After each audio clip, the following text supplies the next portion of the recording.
There's something just really amazing about driving your car on the beach.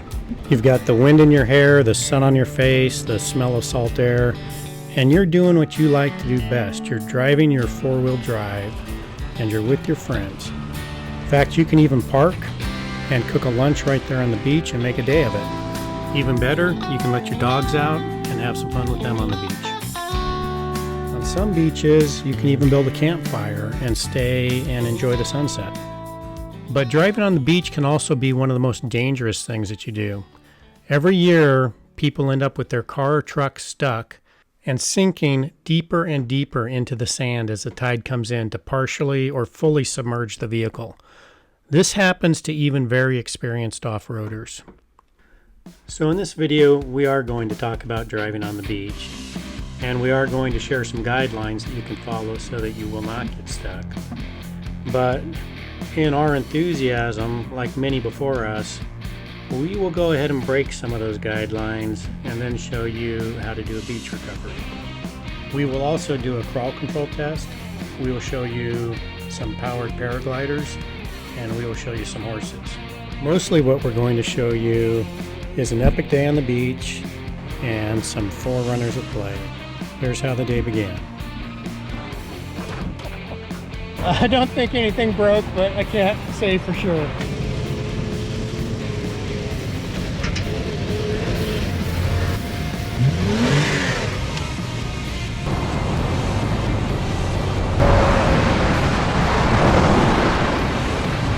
Thanks for the ride. You're your beach Uber.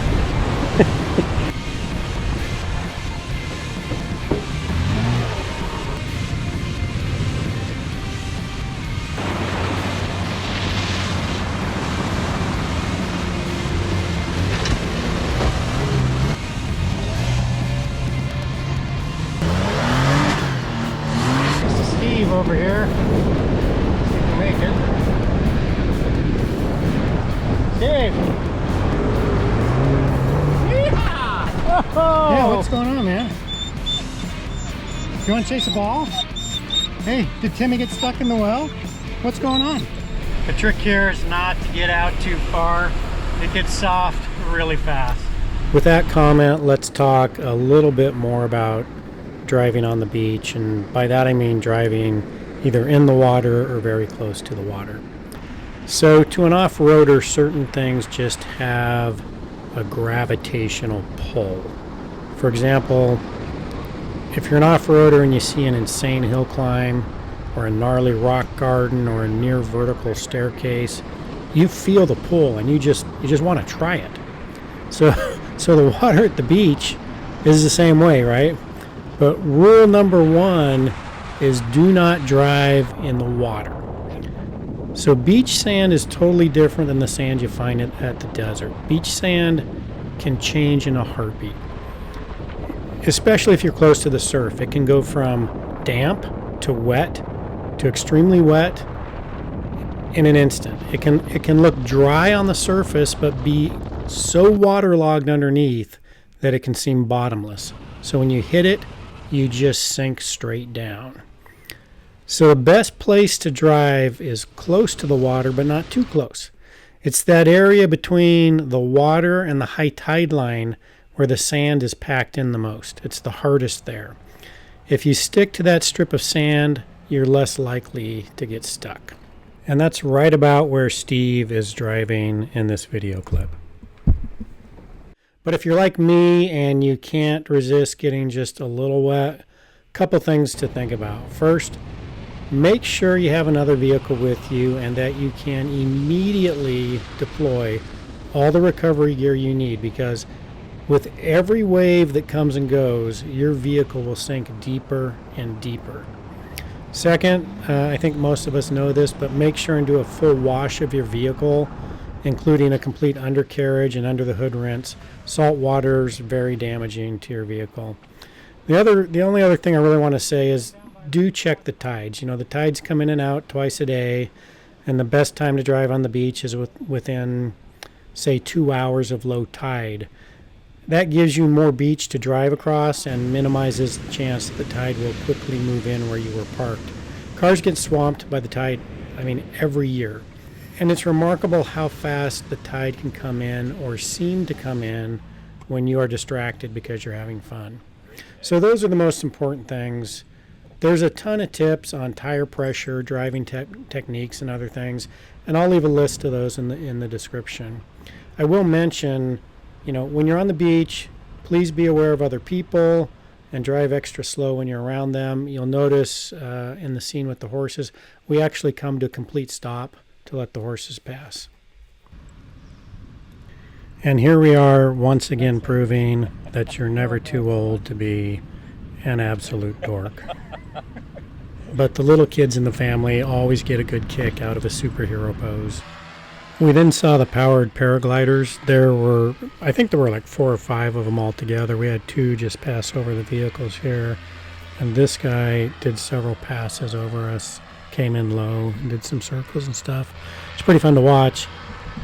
I was focusing on him, and then I turned and saw what happened to Steve. I wasn't even paying attention to you. I was watching the guy fly. I think Steve must have been watching the paraglider too. Yeah, I might be done.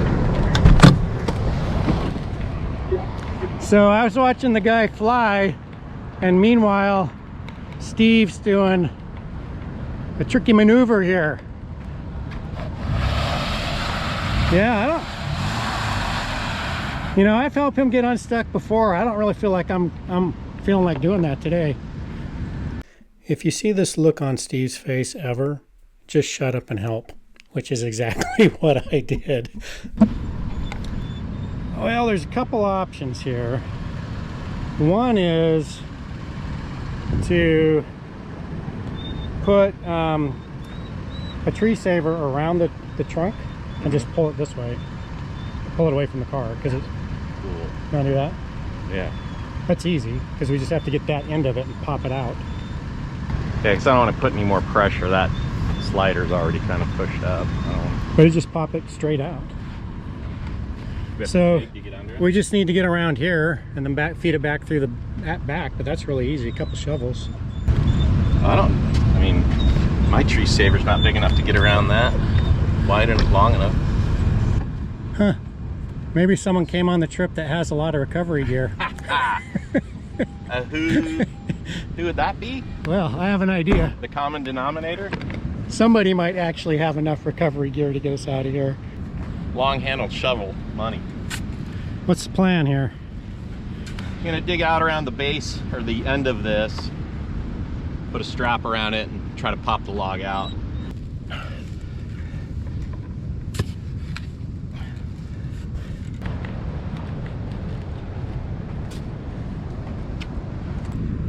See that? Yeah. Look what we're gonna use. Soft shackles. All right.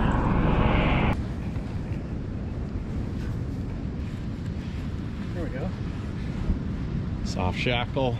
We'll just pop it this way. Yeah, I think that's perfect. So we've had a change of plan. We were gonna pull it back just using a strap, but we're opting for a soft winch pull just to give a little more control as the log releases and comes out.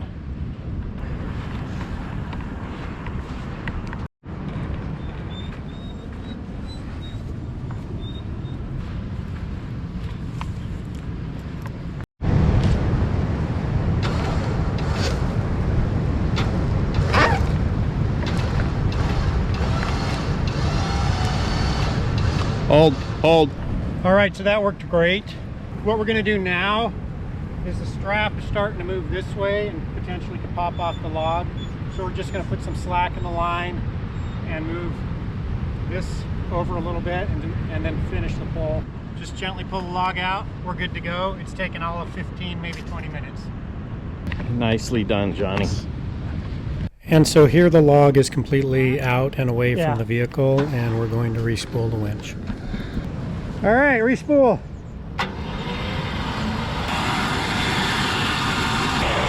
Bump it. All done. And that came out perfect. That was a fantastic plan. So now it's just an easy drive out, hopefully. If not, we're gonna throw down some traction boards. So just because we have the opportunity, we're gonna do a crawl control test.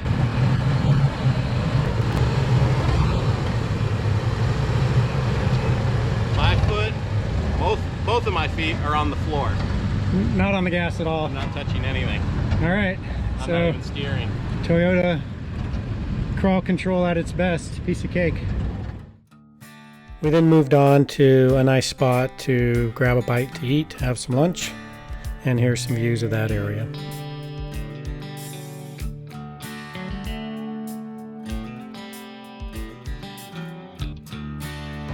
When you're in a hurry, your lunch choices are not great. So I can make some oatmeal, not the best choice on a hot beach, or even a worse choice on a hot beach, chicken and dumplings adventure meal, or spaghetti. What do you got? These are first world problems.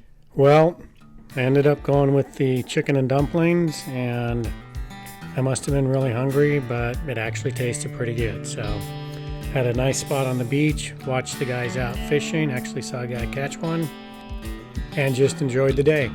Okay, this cracked me up. In the comments, tell me what you think he's thinking about right now. And now we're just working our way back to town and playing a little bit in the sand as we go that direction. And it was kind of fun. We ended up seeing a bunch of horses coming along the beach, so we stopped and let them pass.